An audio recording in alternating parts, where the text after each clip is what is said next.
For today's video nga ay dumating ng aking mga parcel na kung saan ay tuwang-tuwa itong mga batang ito dahil nga para sa kanila itong mga to, wala nga sa akin dyan at ako lang yung tagabili nila.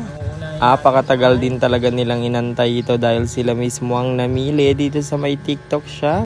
Kaya i-unboxing na natin to ang kanilang mga bags na kung saan ay nauna na ang kanilang mga school supplies. Kaya naman ito na maglalagay na tayo ng mga gamit dito sa kanilang bags. Ang mga binili ko nga ay bags na dalawa para sa aking pamangkin at pinsan. Yung isa ay Superman, yung isa naman ay Iron Man. Meron din diyang panty para naman gamitin niya sa kanyang school.